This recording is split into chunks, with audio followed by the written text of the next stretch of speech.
जय हिंद प्यारे साथियों। कैसे हो आप सब? बिल्कुल मस्त होंगे, स्वस्थ होंगे और अपनी तैयारी में बिल्कुल ज़बरदस्त तरीके से व्यस्त होंगे।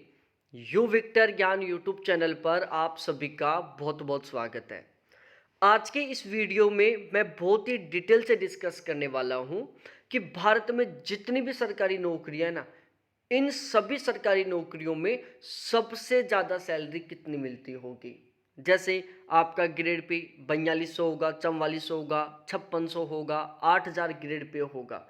लेकिन कभी ना कभी आपके दिमाग में ये जरूर आया होगा कि भारत में जितनी भी सरकारी नौकरियां ना, इनमें सबसे ज़्यादा सैलरी कितनी होती है। मतलब एक सरकारी कर्मचारी को ज़्यादा से ज़्यादा कितनी सैलरी मिल सकती है।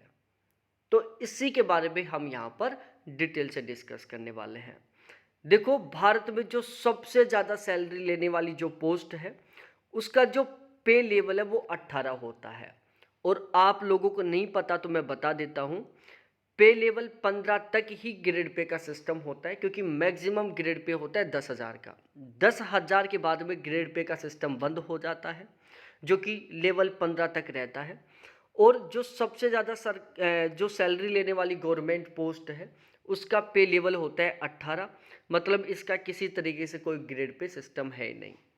ये जो पोस्ट है वो 90,000 पे स्केल की होती है, पे बैंड 6 में आती है। और इनका जो बेसिक पे वो 2,50,000 रुपये होता है। ठीक है, अब हम यहाँ पर बात करते हैं कि जो वर्तमान समय में भारत की सबसे ऊंची सरकारी पोस्ट पर होगा, उसको फिलहाल में कितनी सैलरी मिल रही होगी। तो उसका जो पहले महीने का बेसिक पे होगा, देखो ये प्रमोशन की पोस्ट होती है, इसके लिए किसी तरीके से कोई एग्ज़ाम नहीं होता। जो यूपीएससी ऑफिसर है, जो बहुत कम एज में कलेक्टर बन जाते हैं, जैसे कोई कैंडिडेट मात्र 21 साल की एज में और बहुत गजब की रैंक के साथ कलेक्टर बन गया, तो वो इस सैलरी तक पहुंच जाता है। तो जैसे ही वो इस पे लेवल 18 की जॉब में आएगा, तो उसके पहले महीने का बेसिक पे रहेगा 2,50,000 रुपये। फिलहाल में जो डीए की रेट है वो 53% है, अभी थोड़े दिन पहले 50% थी। यदि मैं 2,50,000 का 53% निकालता हूँ, तो वो निकल कर आता है 1,32,500 रुपये। 1,32,500 रुपये इनको महंगाई भत्ता मिलने वाला है, डीएनएस अलाउंस मिलने वाला है, फिलहाल 53% के अकॉर्डिंग। इनको जो एचआर है वो 30% के अकॉर्डिंग मिलता है। यदि मैं 2,50,000 का 30% एचआर निकालता हूँ, तो वो निकल कर आता है 75,000 रुपये।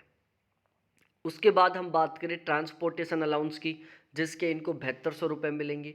डी ऑन टी ए के इनको 3,816 रुपये मिलेंगे। और इनको बहुत सारे छोटे छोटे अलाउंस मिलते हैं, जो लगभग 20,000 रुपये के आसपास मिलेंगे। और ये बिल्कुल रियल सैलरी है।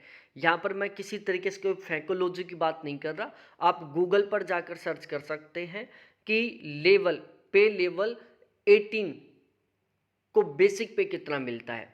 2,50,000 रुपये मिलता है। और ये जो सारी चीज़ें वो बिल्कुल सिस्टमेटिक तरीके से हैं, मतलब 100% ओरिजिनल है। इनके ऊपर आप 100% तरीके से विश्वास कर सकते हैं।